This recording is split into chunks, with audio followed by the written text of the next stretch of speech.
Hello, everybody. It is March 1st, 2021, and the plug and play ETFs are out a little bit late and a little bit early, all at the same time.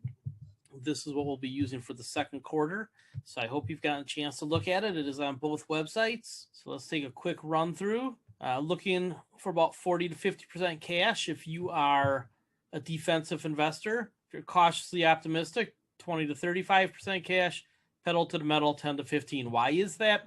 As you'll see with the charts in a couple of minutes, there's a lot of ambiguity in the market right now. You have divergences all over the place, but you also have enough liquidity that we might see one good rally here that could be 10 to 20% yet. I'll show you that in a second. So QQQ, core holding, global trends ETF, QQQ, ARC. I've added the BlackRock Science and Technology Trust. And originally that was just going to be for the retirement trends, but it performs about as well as QQQ and it kicks off a dividend. It does use an option selling strategy, so that could hold it back once in a while, but so far it hasn't. BlackRock's done a good job. The CEF, closed-end fund, is atypical in that it's cheap.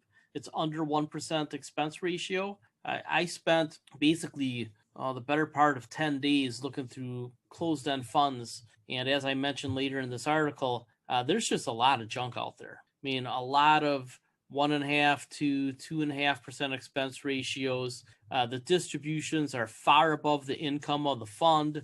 They have to use leverage to get those distributions. If the market drops, then the leverage can hurt the funds pretty substantially. So I looked only for closed-end funds with leverage under 35%, and I was also looking for a very good track record through a number of different markets. If you go over to CEF Connect and you screen for closed-end funds, what you're going to find is that the vast majority of them just stink. And yeah, they go up in a bull market, but so does everything else. They go up less, and then they end up returning your own capital to you. And that's the dirty little secret of most closed-end funds, is that distribution is largely a return of your own money. It's not earnings, it's not dividends, it's just them giving you part of your money back so you feel like it's a dividend. It's not a dividend, it's a distribution. There's a difference. All these jokers who come out of the woodwork and say, oh, I got this 7 and 8 and 9 and 10% closed-end fund for you. Yeah, it's not a dividend. They're just giving you part of your own money back, and they're using leverage to keep these dividends up in that 7, 8, 9, 10% range. And the reality is, hey, we've got a 10-year U.S. Treasury that might make it to 2% soon on the upswing. All right, it's not heading down to 2%. It's got to go up to 2%. What makes people think if the 10-year Treasury is under 2%, if the S&P 500 yield is about 2%, that there's magically a 7, 8, 9, 10% dividend yield out there from companies, in many cases, that are neutral on revenue to expenses, right? They're not profitable, or their profits are coming down, or their debt is going up. Hundreds and hundreds of zombie companies out there. Who in their right mind believes these headlines or these newsletters that say, oh, I could get you a 7, 8, 9% consistent income? I guess if you just want your own money back, you're not really earning, you're not really having your money work for you. So I'm very careful with closed-end funds because I was in the brokerage industry in the 90s and early 2000s before the financial crisis, and we had these salesmen come into our office all the time. Hey, we got this great closed-end fund. You can tell people that it pays out 10%. Yeah, see, and they just leave some words out. And these stupid brokers who just want a commission would go out and sell these things. And meanwhile, the expense ratios were 2.5%. It's like a variable annuity without the guarantees. And they're just hoping that the market keeps going up. Because when the market goes up, nobody notices the 2.5% skim. That's what it is. It's a skim. They don't deserve 2.5% for managing it. So this BlackRock Science and Technology Trust, the expense ratio is under 1%, and it has done very, very well. And this is the latest rally, so I'm a little concerned about it. It's already gone through the 2.618 level, and then it came back down when it hit the 3. That's pretty interesting, right? So we'll see if it gets back up here and goes all the way up there. It might, and I'll show you another chart in just a second. But it has done basically as well as QQQ, but it's pumping out an income about 4.5% dividend, I believe. So if you are a retiree, or I even have it in the Global Trends Growth portfolio, you're probably going to want this. And the reason you'd want it if you're a growth investor is, wouldn't you like to have some cash coming into your account so that you can pick up some opportunities here and there? So these guys are light on leverage. They're light on expenses. They're invested in the right parts of the secular growth economy, and they're turning it into income and growth. So I think that this is a very good alternative to QQQ. I do want to see you split it up a bit, because I don't want you to give up the explosive upside of QQQ if we get more of that. But BlackRock Science and Technology, mitigates the risk a little bit with the option selling strategy. So it's a nice way to get an income on an option selling strategy on some of those stocks that cost $200, $300, $400, $500, $2,000 that it's hard to write individually on, right? It's hard for you to sell a put or a call on stocks that are expensive unless you have a very big account. So this is a fund that you can use if you're a retiree, or even if you just want some dividends trickling into your growth account so that you can go and pick off some other opportunities when they come up. Wilder Hill Clean Energy, right? People ask me about TAN. I'm like, well, this is more diversified and it does about as well with a little less downside. So why wouldn't you like that? You can trade TAN, but you need to be a good technical trader. So err on the side of a little bit more diversification unless you're going to trade. Let those managers and let these indexes do some heavy lifting for you. Berkshire Hathaway, probably one of the safest investments out there. So you're probably going to want a little bit of that. And they've been trading a little bit more similar to the way that we do it, where you're looking for those 6 month to several year trends. They're not trading month to month. iShares Semiconductor, I'm going to talk about that again in a second. Another closed-end fund, the Cushing Next Generation Infrastructure Fund. And it is an interesting play on infrastructure in that it was, as you probably can notice from the name Cushing, it was MLPs and energy infrastructure. Well, now they've spread out to include really all sorts of infrastructure. Two of their biggest holdings are American Tower and Crown Castle, who we just talked about. So what we can do here is get a piece of the new infrastructure. It's been doing well since it really rejiggered the portfolio, and it rejiggered the portfolio like right while COVID was smashing us. So it's almost tripled. I mean, that doesn't look like a triple, and I probably could stretch this chart out because all of this doesn't really exist anymore as a portfolio. This is essentially a new fund, and we'll look at this again in just a second too. But it kicks out a nice dividend, another one of those 4 or 5% dividends, not a lot of leverage, relatively low expense. And again, why in the growth portfolio? Because you want some income coming into your portfolio to help you buy other opportunities and just let you accumulate some cash as a natural function of the ETF side of your portfolio. Now, I know that a lot of you don't do 100% ETFs, so this is kind of built in a way that could be for the 100% ETF investor, or you can go out and do something with half your money if you want to do stocks. You know how I do it. I have about half in ETFs and about half in stocks. The SPAC new issue, I actually know the manager. His name's Matthew Tuttle. I met him about a decade ago, maybe a little more. I don't know, about a decade ago. We were both involved with the National CPA Association back in the day, and he is a tactical manager, which is what we're going to talk about next. He is doing with this SPAC ETF exactly what I've talked about, which is speculate on the IPO hype cycle. So buy the IPOs close to the IPO price, and then let the hype cycle give you some big winners. Meanwhile, your other ones might end up being right around even. So you have stocks that end up being right around even, and some stocks in there that are winners. A pretty low risk way of doing pretty well. And it's got a very short track record, only a couple of months, but it's been a pretty good track record. Pretty much straight up, a little bit of a pullback last week, and probably going to just keep on grinding out these 10 and 20% wins. So it's an interesting thing. I am interviewing him for a podcast, my inaugural podcast. He will be our guest. I could not find any good ETFs or closed-end funds for REITs. There's just too much garbage out there.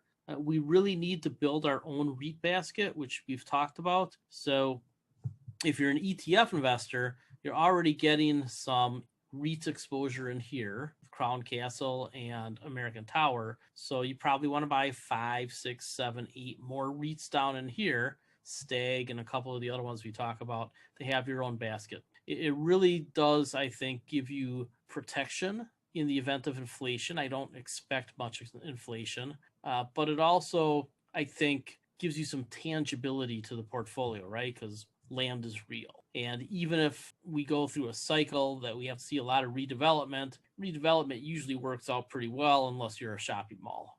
So again, this is erring towards a little bit more in alternatives because I consider REITs an alternative. And again, income for the portfolio so that you can buy other things that are growth oriented when the time comes. Fanet Gold Miners, still a top holding. On the alternative side, the day is going to come when the Bitcoin gets regulated.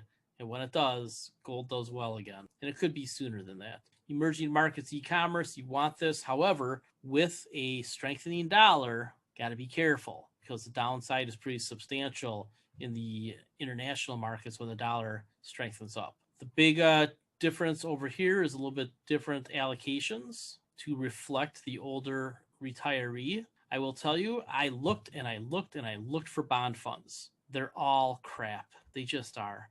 There's nothing on the CEF side that I would want you in. I wouldn't invest my money or my family's money in it. There's nothing on the ETF side that I would, do anything other than trade. And the plug and play portfolio, that's your strategic asset allocation. These are things that you expect to hold longer term, that you're gravitating towards for a longer term hold.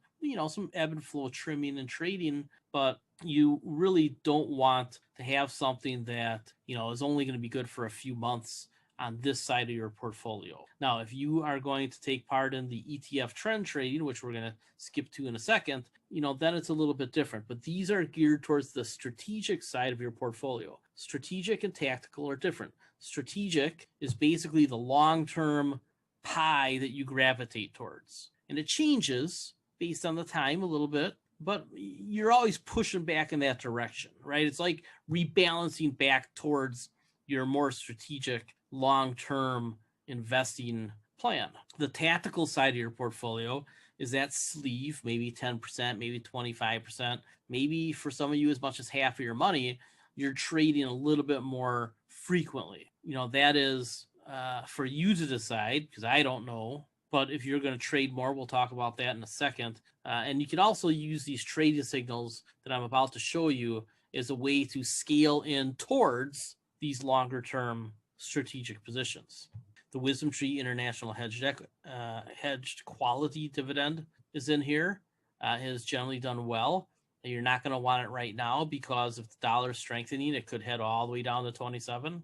And then this one. Did you see the news today? One of the big utilities in Texas declared bankruptcy. So what you're going to see, not just in Texas, but across the country, as we ramp up for a more electrified economy, and we're just a couple years away from the hockey stick now, right? The hockey stick curve isn't quite here yet, but you can see how adoption of EVs and alternative energy is clicking up, right? And those growth rates are pretty big, and then they start to compound. So by 2026, which is the year that I keep talking about, been talking about it for a year now, you're going to see some big changes, not only in the type of energy we use, the type of cars we're starting to drive, but also you're going to see the utilities make a big transition. And for a while, I was very afraid, but it looks like they're going to get a lot of help. And I was reading something because I have this wonderful AI technology that I play with now. Again, I had it, then I got rid of it. I got rid of a different one. I think switch to this one. I'll show it to you at the end here. There's going to be huge consolidation in the utility space. So a lot of these Texas utilities are going to declare bankruptcy and then probably merge. And they're going to have quite a bit of upside. And it's going to be throughout the sector. The large caps and the mid caps should do very well on consolidation as they pick up bolt-on pieces. You already have seen it started to happen 4, 5, 6 years ago. It's really going to accelerate now because to deliver the energy that we need, the systems all have to start talking to each other. So there needs to be a much smarter way of us not only generating electricity, which isn't the big problem. Generation is just not the problem. You see all these knuckleheads on the oil message boards. How are we going to generate electricity? It's got to have to be coal and natural gas. Bullshit. We're going to use a ton of solar. Solar is going to be half of the grid in 10, 15 years. Getting the energy from you to me to the other person, whoever's generating it that day, from We Energies to whoever, NextEra, pick your utility. It's the transmission and the regulation of the flows. So the software that they're going to be using and the way they regulate the hardware that they're going to be installing, then the way they generate synergies and scale through mergers, I think the utilities could become a lot more stock market friendly, right? They had that big rally a couple of years ago. They've been consolidating. And I think that we're within a couple of dollars of really wanting to get involved with utilities, especially if you're on the retirement side, because they kick out the big fat dividend, right? So when you can buy utilities on the dip or on the consolidation, and by the way, now you have all this mergers activity likely to come.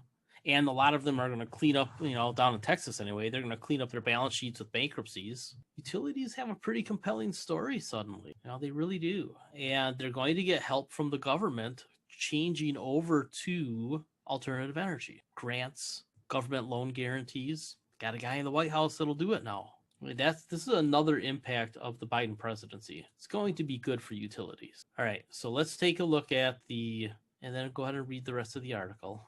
I talk about the closed-end funds a little bit, particularly the BlackRock one. ETF trends. So you saw that I sent out some articles last night and today, how to use these, right? I'm not going to explain how to use these in every article. Just have the link right there for you. You go and use this. And this isn't even done yet. This is where I've gotten to so far. So how to use the ETF trends. Real nice way of using it. I'm starting to organize this. They added this so that we can sort these. So I have nice articles in here for you to follow along with. Using the plug and play ETFs. Make sure you read that. Give you a really good idea how to use these. And remember, scale in, scale out, because when you scale in, it makes selling in increments easier. You don't get fearful. You don't panic. You don't do silly emotional things. So this article is almost done, and there's a data dump in here. There's a spreadsheet from TradingView with a bunch of technical signals. Now, I'm just giving you what I look at. These are daily charts, not the weekly that you find over here, right? We use weekly charts for this longer term stuff. These are daily charts to help us buy the dips when it makes sense, or to get in as the market is pivoting. So I'm always going to cover the plug and play stocks with a little commentary, plug and play ETFs, and I want you to take a look at these, because even if you're not trading, this gives you an opportunity to buy in. And I know some of you are chomping at the bit, but I'm going to show you some charts here. Let's start with QQQ. All right. And we always want to show 2018 because of what happened in that year, but I just want to give you some more perspective. This is not a normal rally. It's just not. That's not the way charts have looked for 100 years. To triple in 5 years, not a normal thing. I mean, this was only a 2-year consolidation in 2015-16. Maybe it would have accelerated these gains. Maybe it can explain this. Maybe even explains this. It doesn't explain this. This is all liquidity driven from here to here. And that means that if liquidity tightens up, it changes. So that said, if we take a look at this, it's hitting this area right in here, jitterbugging right in here. It either has one more breakout in it, in which case you could see QQQ scream to over 400, because that's where the target price is. If liquidity tightens up a little quicker, or growth numbers come in a little worse, or if we're not beating the heck out of COVID like we all think we're going to be beating the heck out of COVID over the summer, get this instead. So I think your downside on QQQ is around 240. Your upside is around 440. And here you are sitting at 340. Basically a 1-to-1 risk to reward proposition. It's a coin flip, right? I think it's more likely that it goes up given the liquidity, and people just don't want to have anything to do with, reality of the fundamentals. I mean, we are completely separated from fundamentals at this point. So will we get to here someday? Yeah, we're going to get to here someday. Could it go all the way up to here first? Gee whiz, it could. But I tell you what, if it comes here 1st, man, I'm backing up the truck. Unless there's an Armageddon going on, I am backing up the truck in the 240s. And I wish I had been smart enough to do it below the 240s. Maybe we'll get lucky and we'll get a mini Armageddon, right? But those things are hard to, if you own some QQQ, I understand. When you take a look at the underlying holdings, they're all pretty good companies. It could rally if the market rallies. But when you see Warren Buffett selling a big hunk of Apple, you should ask yourself, he's selling the best company in the world, maybe. What does that tell you about valuation? And what do we know about valuation? Eventually it matters. So let's go over here to the semiconductors. We know there's a shortage of semiconductors. If you want to be on the long side of the market, this is one of the places I would be. I don't think I'd bother with QQQ. If you're going to gamble here a little bit, if you're going to look for more upside, I would buy the semiconductors because there's a fundamental reason that you might want those. There's a shortage of semiconductors. And it's not going to be perpetual, but it looks like we're in for a multi-year period where supply is tight. So you probably do want to buy the dips on semiconductors. So where it's been jitterbugging around this purple line. If it breaks down, depending on what the market does, it could come to here or it could come all the way down into here. So this would represent a pretty weak market. This would be just a little mini correction. And we'd really have to look at, do we want to buy this hard here or do we want to wait until it's down in here? Here's the thing. If it breaks out here, and I think you're going to know this week, I think maybe by Monday, it could go all the way to 500. You know, it's sitting at 430. That's a good 12, 15% rally. I'm telling you, there is an argument for another 10 to 20% upside if liquidity can win all the fundamental wars. So you have to measure your risk tolerance here. See this jitterbug here? Man, I just think it's a hard time for it to get below there. You'd really have to have the market doing some bad things. So from 430 to 380, that's 50 points downside. I think this is just a little bit better fundamentally and technically than QQQ. And who's to say that, you know, something with China doesn't happen and all of a sudden, bam, it goes like that, right? If something with China happens, it could really take off. I think PBW is poster child for this market. It got all the way, see that number there? It's hard to see, 4. I mean, this is a stratospheric rally. So I put the blue line in to mark a top. This is where it would fall to on a correction, a good correction. But if it holds this level in here, could double top, could go back up to 140. So 113 to 140 or 113 down to 80. Not the greatest risk reward equation, but everybody's wondering, oh, can I get this trade? Well, when you come down here and you take a look at these indicators, you say, well, maybe, but how often have we seen it pop up and then go back down? I mean, you can find them all over the place where it falls, but usually look how precipitous that is. So we're going to find out pretty quickly if this is going to move back up or if this is going to have another leg down. Berkshire Hathaway, probably the safest stock in the stock market. Not the most upside, but probably the safest stock in the stock market. Why is that? He's got $1 zillion in cash. We found out that he bought back a record number of shares in 2020. I will say I've glanced at the annual letter that came out yesterday or 2 days ago.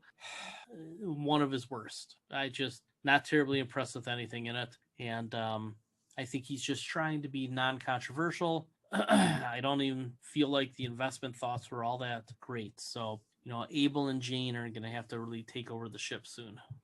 And Charlie Munger, he seems to be on his last leg. So if you're going to watch the annual meeting online this year, might be your last chance to see Charlie Munger swear at somebody. In any case, Berkshire Hathaway, I think at around 232, see that? Pretty much have to buy it because as it goes lower, he's just more likely to buy shares. And you don't know what day that he'll do it. So any pullback to 232-ish, 230-ish, got to buy Berkshire Hathaway.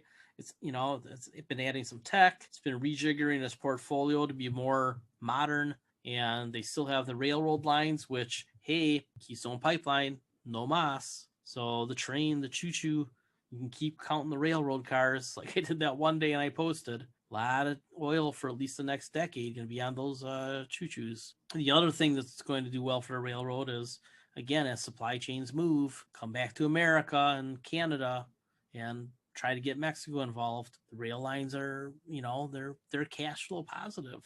They don't require a lot anymore. They just pump out money. Who's to say they don't raise the transportation fees just a little bit? So I think that of all the things out there, this one looks like it's ready to go. If it would fall from here, that would be a little weird. but it probably, hold that 232 unless the market's really, getting funky, in which case, it could get down to the low 220s. There's not a lot of downside, but it could break all the way up to 286. That's a 2.618 line. But wait, there's more. I don't put anything above the 4. The PBW went above the 4 extension. So if we would really get a rally and he put his cash to work, or just some of the things that he bought recently did well, the economy started doing well, could bust out through this, 286 area, maybe go to 304 or right up here. In a bull market, I think Berkshire makes a move towards 300. And who's to say that these millennials don't finally fall in love with Berkshire? And he owns a big hunk of a electric vehicle company. XLU, this is the one where the signal is pretty much telling you, hey, almost no downside, just a few bucks, quite a bit of upside, right? Just get back to its high, have to really have a pretty good rally. And it's kicking out a dividend. So tomorrow in the option show, we're going to talk about selling puts on this. I think selling, $60 puts, which are basically in the money just a little bit, collecting that premium is probably worthwhile. See the jitterbug zone in here? Just not a lot of downside. And if the consolidation does what I think it does over the years, I think 2, 3, 4 years, you're going to be pretty happy that you bought in this area if you're a retiree, or even if you're just want a few percent in a growth portfolio to generate some income. So this is probably something going in the client accounts. And I just wanted to show the downside of the international investments if the dollar gets stronger. And I know that people talk about, well, the utilities could get beat up because of the strong dollar. Well, the dollar ain't going to get that strong. The other argument is interest rates are going to make it harder for them to do their capex. I don't think so. I think that the federal government's going to take care of the utilities because they know that they are the linchpin in the alternative energy, clean energy system. The utilities are going to get preferential treatment for the very first time. Oh, wait, that's not true. They get preferential treatment all the time. So expect the utilities to get preferential treatment. I've compared a number of ETFs. I like this one. I don't even look at the Vanguard ones. I like this one over the other ones that I compared. Vanguard, just compare the holdings and then you'll know if it's worth using.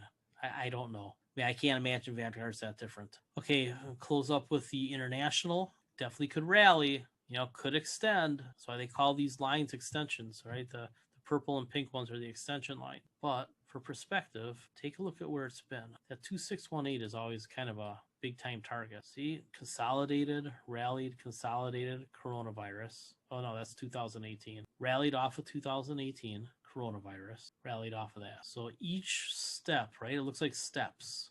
We might be kind of, right? That kind of looks like we might be on the step and ready to come down if the dollar strengthens. In which case, I think that matching up with this consolidation zone, I'd probably buy the top orange line is where you want to look. I'm not super convinced that we want much in the way of international right now. And as much as I love EMQQ for the long haul, that looks pretty dangerous, right? It got up there, it fell off, it's trying to rally back. It looks like kind of almost a, what formation is that, Teresa? Someone, what formation does that look like? Or just a little bit away. There you go. That looks like it could be a head and shoulders, huh? Could be a head and shoulders, which means downside, right? Somebody read they're getting started in a technical analysis book. So if this ends up bouncing off of this and falling, it probably falls pretty good. I think that is quite possible, but maybe it does extend and it hits that 2618 target. So these 2618s are usually pretty legit targets. And this is a longer one. So the pink lines are my longer term and the purple lines are current. I have current and long term. I don't bother with the third one. The third one would be if you really want to get into like 4-hour charts, shorter term swing trading stuff. So upside to 90s, could always go to the round number at 100. But downside is, 50-ish, maybe a little lower. So I don't really want to mess with this right now. But if we get it in this box, probably a back up the truck moment. All right, my new toy, which is an upgraded version of my old toy. This is called Sentio, all $12,000 a year worth of it. And it has some pretty neat search and destroy capabilities. I can do some pretty neat document searches. I can plot different data sets against each other. All sorts of things out there. This equity data terminal is similar, not quite as robust, but very similar to Bloomberg. In fact, I think it's 90% of the way there for half the price. So this is my version of Bloomberg, and the search is amazing. What I'm learning right now is how to navigate it. Because again, I was using something else up until recently. I decided to upgrade and get the equity side because price wasn't that much different. This is referring to OnTrack. So OnTrack dropped 50% today, give or take, and it was because Aetna fired them. So we found out at here. So I searched OnTrack and then members, and this was the announcement today. Then this is from the Cohen Healthcare press conference. And one of the analysts asked about, you guys had 8,400 clients, patients out of 15,822, and they're just ramping up. So they were probably going to get a lot more. They had an effective reach on the health plan of 152,000 people are is what they had access to. So about 10% of them have been using mental health care through OnTrack. And if you take a look at different studies, some teen percentage of people out there are clinically depressed, and a whole set of other problems that might require some mental health care, depending on whose study you think is most well done. Somewhere between 40 and 70% of people can use mental health care at some point. I would argue it's 99%, but this is clinical. Here's what I think. Based on what they shared today, OnTrack is probably going to replace Aetna with new business by the end of the year. In fact, it seems like they're pretty much at the signature line for most of that stuff. I think by the second quarter, we'll probably know that. So the half of the business that OnTrack lost, they're going to replace it all in 1 year.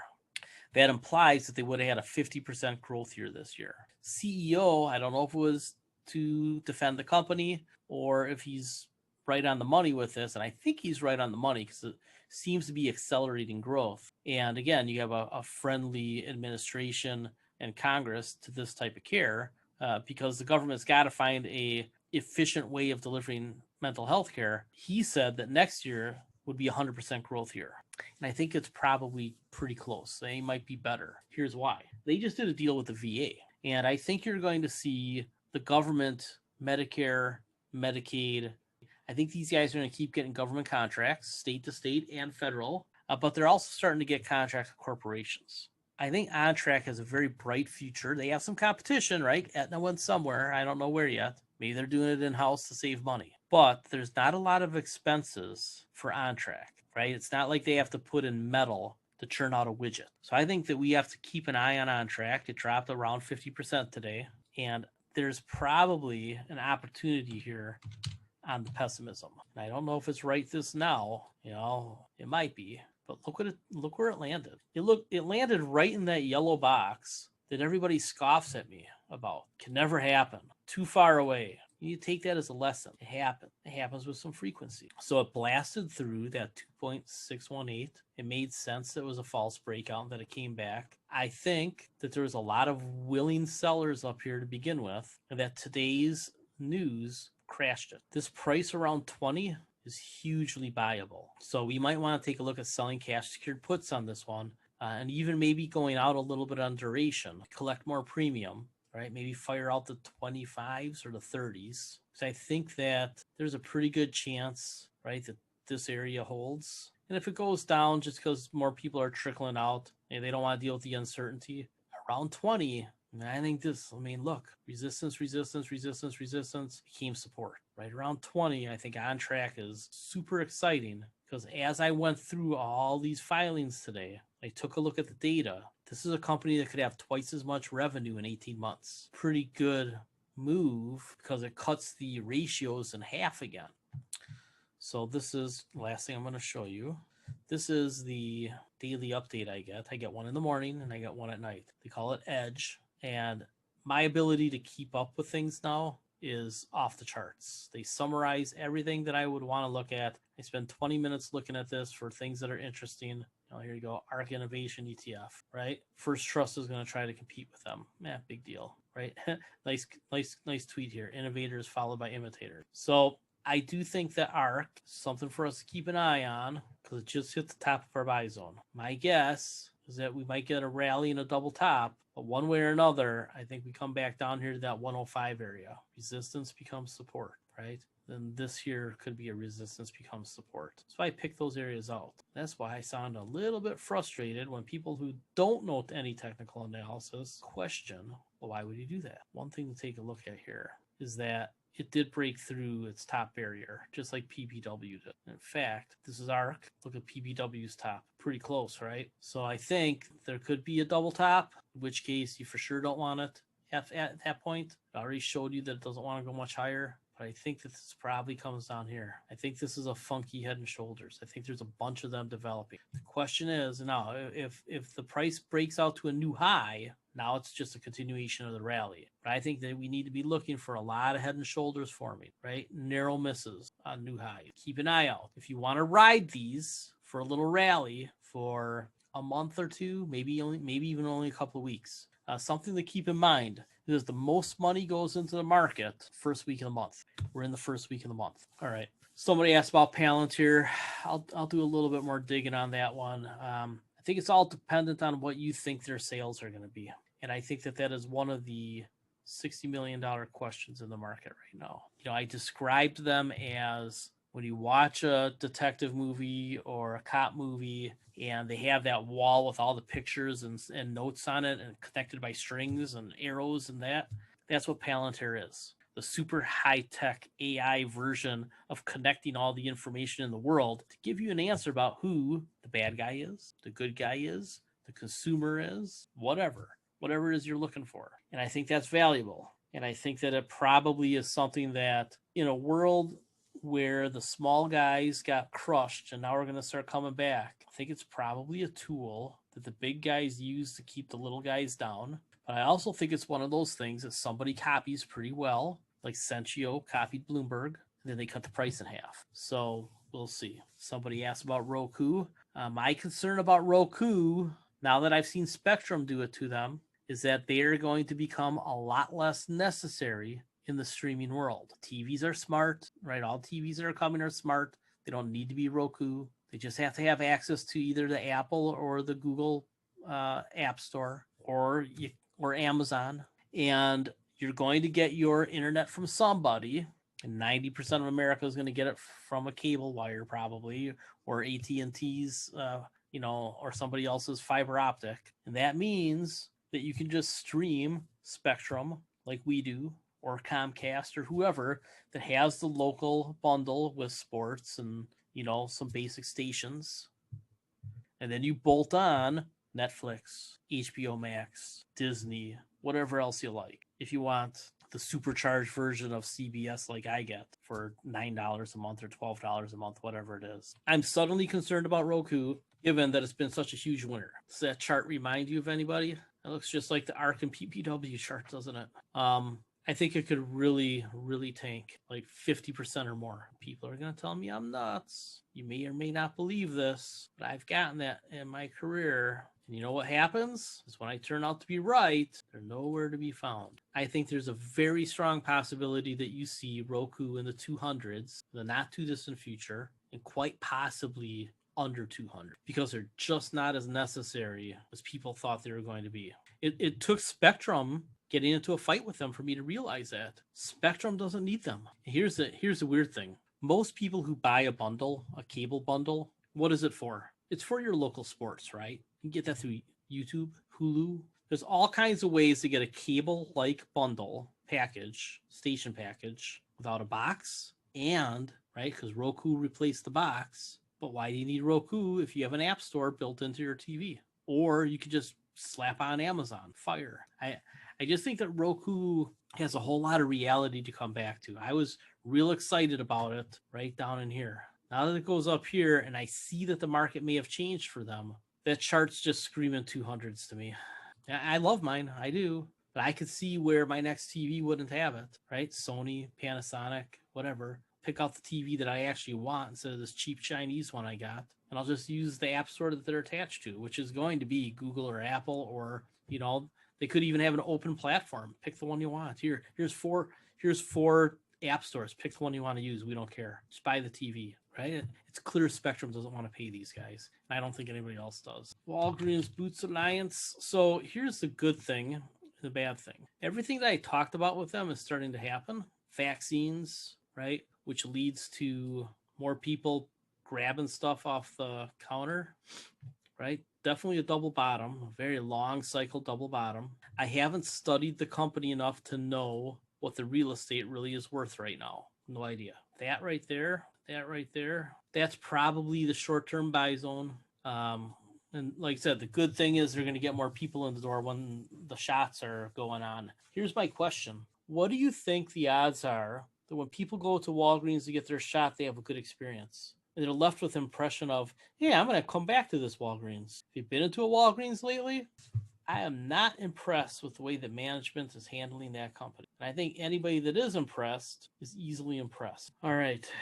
Somebody asked about Bitcoin. What is there to say about it that I haven't already said? I suggested buying it when it was 11, 12, 13, 14, 15, 16, $17,000 for a couple dollars of your bank savings, a couple percent of your bank savings. If you want to try to trade it now, that's fine. But I will tell you, when the big banks, the big brokerages, Goldman Sachs, Morgan Stanley, they exited the commodity market a few years ago, right? A lot of commodity trading desks closed it up because they weren't making money at the time. And now we're looking at a commodity rally. The opposite is also true. When they get into something, might be a little upside left because they'll try to push the product on their customers. But usually when the big investment banks change direction on something without like a long range plan in place where it's reactionary to what's going on today, it's usually a signal of an imminent top. And by the way, Janet Yellen and the SEC and commodities regulation, the whole DeFi movement will exist, but it's not going to really need Bitcoin. Mark Cuban just did an interview on that.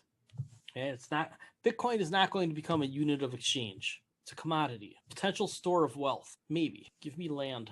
You want a store of wealth, buy land and buy gold. I said a few months ago, I thought we were at peak Amazon. How jitterbuggy does that look? Pretty jitterbuggy to me. Again, liquidity driven. You can swing trade it if you want to. But I'd be pretty surprised if you're not under $2,500 at some point. Why do you think maybe the big money in Amazon's been made? They need to split off that AWS, right? It's hard for them though. So incorporated. Yeah, I'd probably buy it if it got into the support range. I don't want it up here.